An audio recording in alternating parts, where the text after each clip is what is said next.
नमस्कार दोस्तों, हमारी आज की कहानी का नाम है परिवार। अरे सर्वेश, आज मंदिर नहीं चलना है क्या? उन्हें आंगन में गुमसुम बैठे देख पीछे से उनके मित्र मोहनलाल जी आवाज़ लगाते हैं। क्या हुआ? तबीयत ठीक तो है ना तुम्हारी?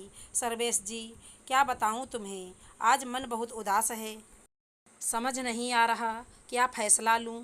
जब से कल बेटे प्रवीण का फ़ोन आया है, अजीब सी बेचैनी हो रही है। ऐसा क्या हो गया? क्या कहा बेटे प्रवीण ने जो तुम इतना परेशान हो? चलो उठो, पहले रास्ते में चलते हुए बात करते हैं, आरती का समय निकल जाएगा। मोहनलाल जी के कहने पर दोनों साथ मंदिर की तरफ चलते हैं।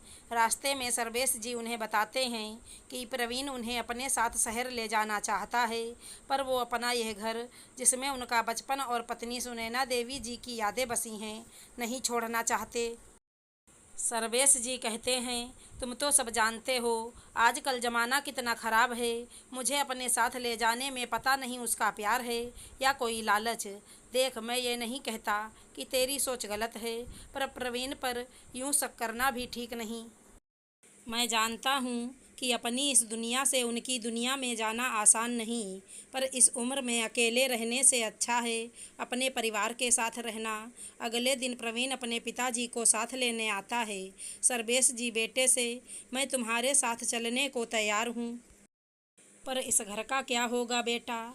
क्योंकि यह घर पर मैंने लोन लिया है, जिसकी किस्त भरनी है। मैं इसको गिरवी या बेच नहीं सकता। पिता की बात सुनकर प्रवीण, पिताजी, अब से आपसे जुड़ी हर जिम्मेदारी मेरी है।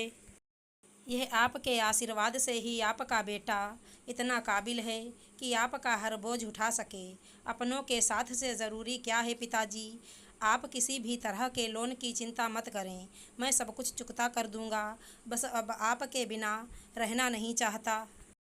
बेटे के प्यार को देखकर सर्वेश जी बोले, बेटा, मैं भी तुम लोगों के साथ रहना चाहता हूँ। आजकल के बदलते ज़माने की वजह से मैं बस तुम्हारी परीक्षा ले रहा था।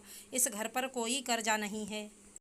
हो सके तो मुझे माफ़ करना बेटा, पर इस बूढ़े बाप की लाचारी भी समझना। मैं इस उम्र में कोई धोखा खाना नहीं चाहता था, इसलिए तुम्हारे मुझे यूं अचानक वहां लेकर जाने के लिए थोड़ा हैरान था, पर अब निश्चिंत हूँ। मेरा सामान अंदर ही है, ले आओ।